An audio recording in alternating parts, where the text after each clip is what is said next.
Hi, my name is Richard Pyle with Wellspring Financial Partners. We're the advisors for Logisticare's 401k plan, and I'd like to talk to you today about how to reduce the stress that finances can cause in your household and how to prepare yourself for future retirement. I want to also talk about about Logisticare's 401k plan and how it works, how you should participate in it, and how it can help you in your retirement. And finally, in our presentation, we'll talk about the resources that are available to you because of your work with Logisticare and Wellspring Financial Partners. I want to talk first about the most important things that you can do in order to lessen the financial stress in your household. And by far and away, the most important thing you can do is save money. Throughout this presentation, I'm going to talk about two people, Sally and John, and we'll compare how they behave with their finances and how it can affect them in their future.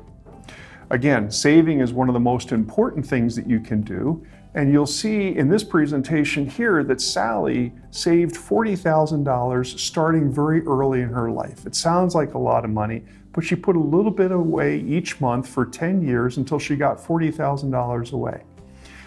She just left it. She invested it properly and just let the money grow, and she ended up with more than $300,000 when she retired because of that money that she saved. When we compare that to John, who took a long time, started later, and he had $104,000 that he put away. So he put away more than twice as much money, but he ended up with less than $300,000 saved for retirement. So it's called the time value of money, and it has a huge impact in the future. So my message is, start saving as early as you can. You can't start saving too early. When we talk about savings, there's a couple things I want to introduce. There's only three types of accounts that you need to think about. One is called a taxable account. This means that money is put away, and it's available to you at any time. There are no special tax issues with it, and you don't have to wait till retirement or anything like that. So it could be your checking or savings or investment account. The second type is called a qualified or retirement account. This is what your 401k plan is. And this is money that you save. You don't pay any tax on it. It grows. And then when you retire, you start to take money out, and there the government will tax it, probably at a lower rate. And finally, you have specialized tax-exempt accounts like an HSA for health savings or a 529 to save for your kids' college. These are specialized accounts that the government has special tax rules for that allow you to save money tax-free. So another thing to think about is I would suggest that you put enough money into your retirement account to make sure that you get the full match that the company is willing to pay. So in your 401k plan, you don't want to not put money into it, because once you put money into it, the company's going to match some of that. So that's free money coming into your retirement. If you're young and you think that your salary is going to increase in the future, you may want to consider putting some of your money into what's called a Roth IRA. And we'll talk about that a little bit later. So if you're young, think about a Roth. And if you have kids and you're thinking about helping them pay for college, then use a 529 account and take advantage of the tax savings that it brings to the table. Second to saving money is managing your debt. And the most important thing about debt is credit cards. We can see here in this example, you'll see four credit cards that a person may own. They may have $1,500 on one credit card, $4,000 on another, and $12,500 on each of two other cards. And so while they have a total of $30,000 in debt, that may sound like a lot, but that's not the real story. The real story is, if they paid all that debt off in 7 years, they'd have to pay almost $100,000 in order to pay that $30,000 off, including all the interest. So I can't emphasize enough how important it is to stay away and out of credit card debt. But if you have credit card debt, I'm often asked, which one should I pay off first? Well, the answer isn't necessarily intuitive. The first one I would suggest you pay off is the one with the smallest balance. Because when you do that, you'll have succeeded. Go have a glass of wine, celebrate, you got that sucker paid off. And that's a great feeling. It will motivate you to go to the next one, which is the highest interest rate. That next highest interest rate card is the one you need to tackle next. Put all your money into that. Pay that sucker down as fast as you can. Pay just the minimums on the other card. Don't pay less than the minimums. You got to pay those minimums. We'll get to that in a minute. But pay that next highest interest rate down. Once you get that one done, then hit the next card and the next card and so forth. If you're just paying the minimums, you will never pay the credit card off. You're only paying interest. You're not paying any of the principal off when you pay the minimums. So you have to tackle this credit card debt. One of the biggest influences on your interest rates is your FICO score or your credit score. So this is the next most important thing I can tell you. It's not intuitive, but it impacts everywhere in your life. Your insurance rates that you pay are based in part on your FICO score. How much you pay for credit card interest rates, the mortgage interest rate, the car loan, all of those are affected by your FICO score, so get it higher. You get it higher by always paying all your bills off on time. That includes utilities, rents, etc. Credit cards, mortgage payments, car loans, make sure you pay them off on time each month. Don't miss a payment. And don't be late on your payment. And the other factor that impacts your credit score is how much of your credit are you actually using. So if you have a $10,000 limit on your credit card and you're only using $1,000 of it, then the credit card company is going to go, okay, well that person's managing their finances just fine. They're not in any kind of trouble, so we'll raise their score. But if you're using $9,000 of your $10,000, then you're actually getting close to the limit, and the credit card companies go, wait a minute, you're not managing things well. You're getting into trouble, so we're going to lower your score. Okay, so you're a higher risk. Get your score as high as you can. If you're down below 600, you're going to have a hard time getting any kind of loan for a car or student loan or mortgage or anything like that. But if you have a high score above 800, you're going to find that you're going to be able to define what the interest rates are that you're going to pay. It has a big impact everywhere. So don't miss a payment. Always be on time on all your payments. The next most important thing is to develop a reserve account. The Federal Reserve did a survey of thousands of households and found out that almost 50% of the households could not withstand a $400 emergency bill without going into credit card debt or selling something. This means if you have a bad tire and you got to replace a tire in your cars, you're immediately going down into credit card debt, and that's what we talked about was such a big problem. It's hard to do, I know, but get yourself 3 months of your normal monthly expenses put away in reserve. That way, if you lose your job or the transmission fails, you don't immediately hit the credit cards and get down into that spiral. So we suggest 3 months of your expenses put away in cash. Just put a little bit away each month for this safety reserve account. It's really important. The next most important thing you can do is make sure you have the right kinds of insurance. Health insurance, very important. It's the #1 cause of bankruptcies for households in the US is a health event. So make sure you've got health coverage properly installed. Disability insurance is really important because it's much more likely that you're going to need a disability insurance other than a life insurance. It's much higher probability. We suggest a disability insurance that covers 70% of your salary as a proper level for you. That way, if you became disabled, your bills would still have money to be paid with. Life insurance, if you're single and you don't have any debt, you don't have any dependents, then you don't need life insurance at all. Because if you die, the bank is not going to be able to get any money from anybody. So you only need, if you need life insurance, if you have debt and you have people depending on your income. So that's where you need life insurance, and you only should have term life insurance, not variable life, not whole life or other things like that. It's a term life insurance policy to protect the income for the family.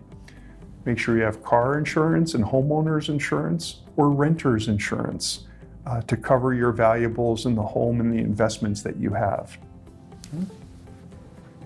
The other common question I get is whether you should buy a car or lease a car, whether you should rent your home or buy your home. So I want to answer those questions by giving you some examples of what the impact is of those decisions. The answer on the car is to buy the car. Always buy the car. And not only that, you should also buy a used car, not a new car.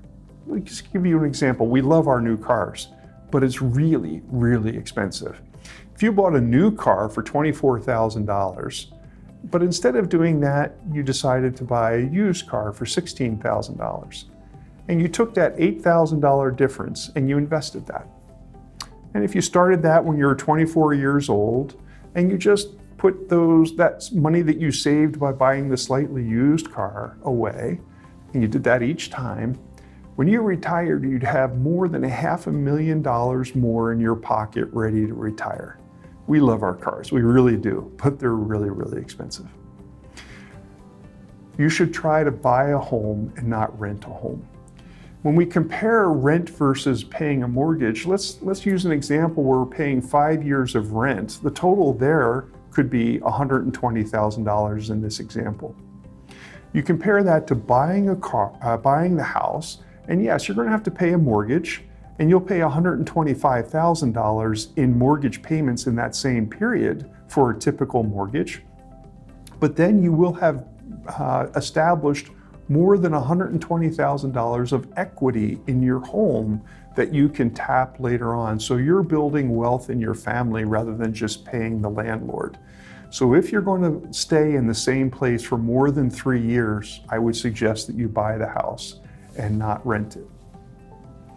The next most important thing I can tell you to do is to get a plan, because it will motivate you and it will answer the questions that you may be asking about how much should I put into the 401k? How much should I save for my kids' college? Can I buy the house? How much money will I have in retirement? When can I do the things that I want to do? This is what the financial plan will bring to the table for you. So you have access to a financial plan at a very low cost through our work with Logisticare. So I strongly suggest you take advantage of that. One of the next most important things I can tell you is to make sure the beneficiaries are correct on your account. This is especially important for your 401k, but it applies to all of the money that you may have at different accounts. Make sure you have the beneficiaries right, because you want to make sure the right people get the money in case anything were to happen to you. If you get married or divorced, or there's a child born or a death in the family, that's the time to review your beneficiaries and make sure you have everybody named the way you want. So we talked about the most important things you can do to help your financial future for your house, and I want to talk about the 10 things I want you not to do. So these are the 10 biggest mistakes you can make. Number 1, not taking yourself seriously. You are the most important asset you have. There's no stock, no bond, no investment that's ever going to come to the table that's going to replace your income. You are the most important financial asset to your household. So maintain your health, your ability to work and earn the money for the household. Most important thing by far. The second thing is chasing fads. If it sounds too good to be true, it's probably too good to be true. The next one, not accepting free money. If Logisticare is willing to match some of the funds that you're saving, but you're not taking advantage of that match, you're leaving free money on the table. Don't leave free money on the table. The next one, focusing on your kids instead of yourself. This is hard for parents. As a parent, I can tell you, you want to take care of the kids and you want to give the kids all you can. But the reality is, if you're not financially okay, you're not going to be able to help the kids when they really need it. So take care of yourself first before you decide just to help the kids. Failing to save is the next one. If you don't save, there's no way you're going to be okay in the future.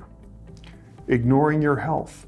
Again, the number one cause for bankruptcy is a health issue, and the number one cause for the lack of income is a health issue. Take care of yourself.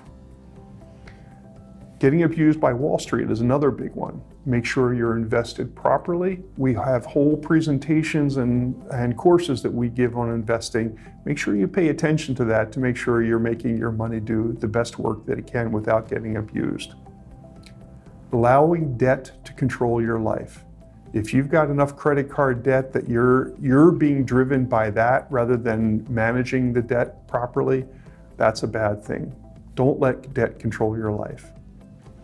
Letting emotions take over for your financial world, chasing fads or reacting to what the stock market does and chasing the stock market around and letting your emotions make your financial decisions. I gotta have the car. Don't need the car, but I gotta have that new car.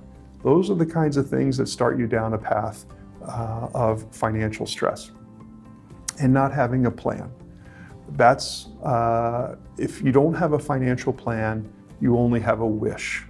If you have a plan, then you have a way defined to get to the goals that you want to reach. So we've covered now the 10 most important things not to do and our best suggestions to help reduce the stress that you'll feel in your household for finances. And I want to talk now about Logisticare's 401k plan and how it affects you and how to take advantage of it. So let's define a 401k plan.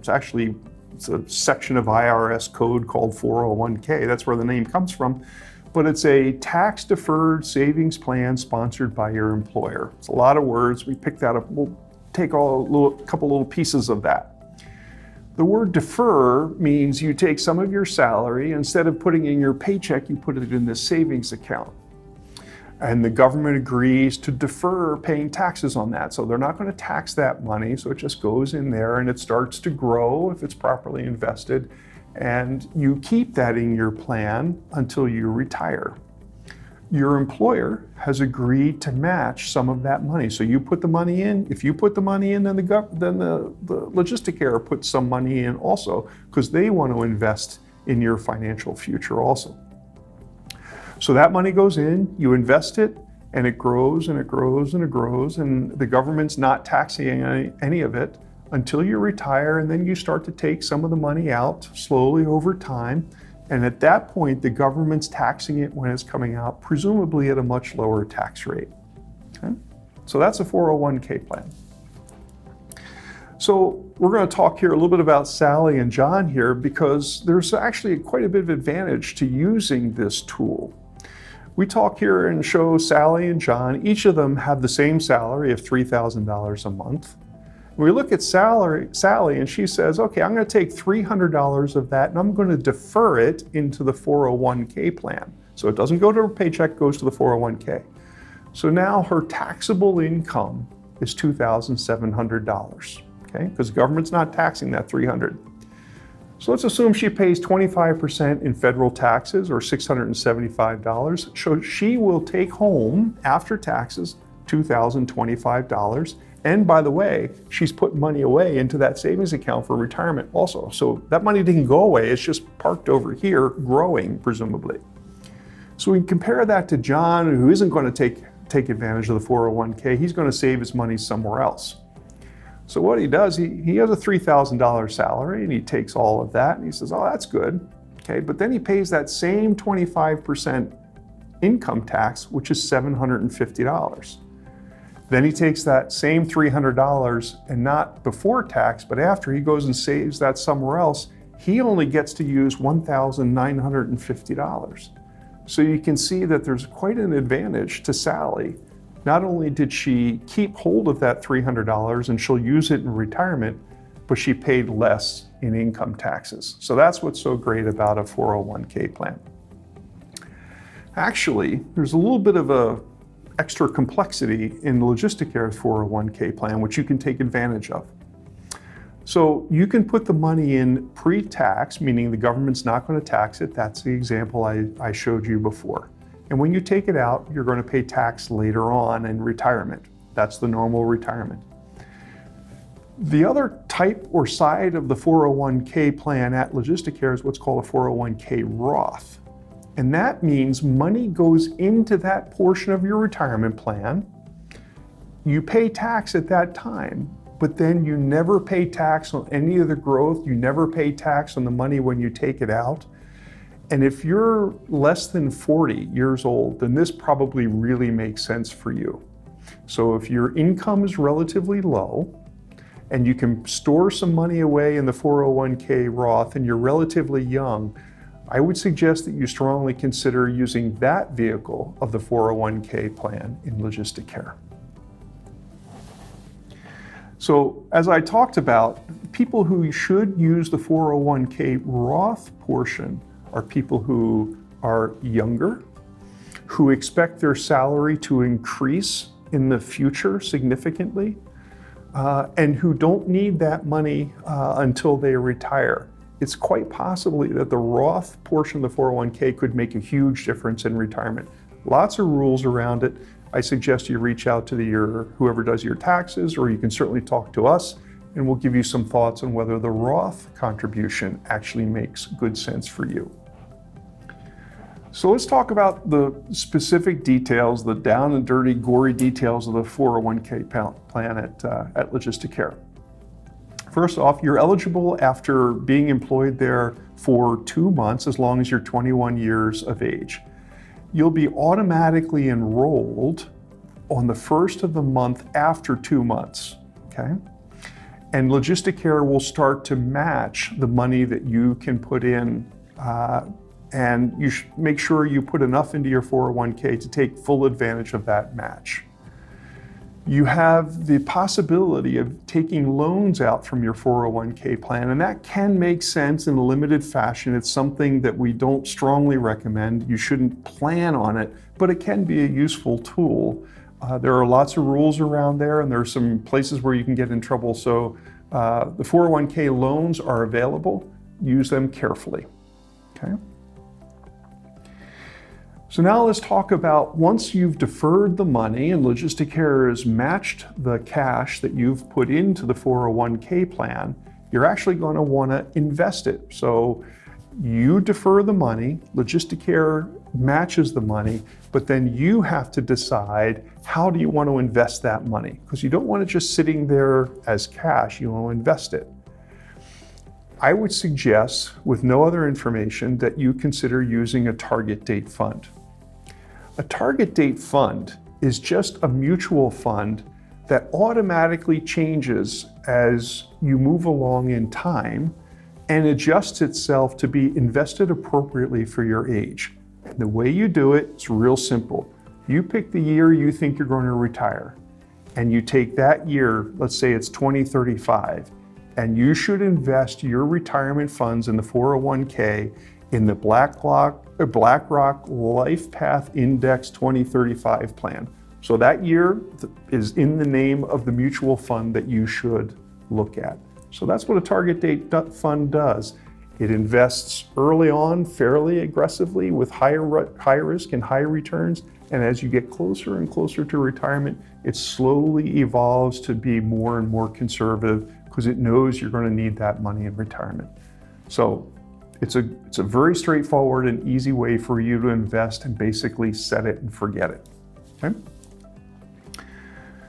So how do you access your 401k plan at Logisticare? Well, actually, you can call the Participant Services hotline, or you can just go on to the website, and there you're going to be able to enroll in the plan. You can change your deferrals, you can change any way that you want to do your investments in there, and you can see and manage any loans or disbursements. And ADP now has a mobile app fully available for you, and there you can check your account balances and your loan balances and see how your investments are invested, and navigate all through your 401k plan, and that's available for iPhones and Androids as well as on your PC. To enroll using the mobile app, you'll first have to go into mykplan.com and get yourself registered there for access to the mobile app. And then when you have access, you'll be using your registered login ID and the credentials that you would use on the website, and you'll be good to go on your mobile app. So I want to touch real briefly and remind you of why you need to save in the 401k plan at Logisticare. We touched this a little bit about mechanics of saving earlier on in the presentation, but I really want to bring to emphasize to you why you need to save in the 401k plan. You can see here that actually people think that when they retire, they're just going to use Social Security. And yes, Social Security is very likely to be there. So that's not really the question. The issue is, though, it's going to be much less money than what you're used to working with today. Typically, we find that only 33% of a household's income in retirement is coming in from Social Security. So you have to put money aside for retirement for 67% of what you're going to want to spend in retirement. So if you're not starting to save early and using the 401k with all the tax advantages and the types of investments, you may not be able to retire with the lifestyle that you want. And I want you to remind you that you have 5 things really working against you. You're working hard now, you're saving hard and doing all the right things, but you've got to do that because you've got inflation coming in, you may live a lot longer than you think you're going to live as our longevity increases over time, and healthcare costs are going to be increasing. So it's really important that you save for retirement, and the 401k plan represents a really powerful tool to accomplish that. So finally, I want to just briefly talk about some of the resources that you have available to you from Wellspring because of our relationship with Logisticare. Our job is to help you be successful in retirement and talk about not just retirement, but all the financial issues in your world. Our job is to help make sense of all the confusing terms that are out there and help you improve your financial well-being in the future and have your freedom and be able to enjoy your retirement in the future. One of the most important things that we can do for you, in addition to answering your questions about the 401k and investing, is that you have access to a full financial plan for your family. It's only $160, and it will provide you a wealth of information of how much you can save, how to get your kids through college, how can you buy the house that you want to buy, when can you stop working, when could you retire, what type of life insurance should you have, how much should you have. These are all important things that this financial plan will provide for you. And finally, we're here to help. Feel free to reach out to us, Pat Zumbush, Deidre Kochansky, myself, Richard Pyle. We're all advisors here to help you and your 401k plan with Logisticare.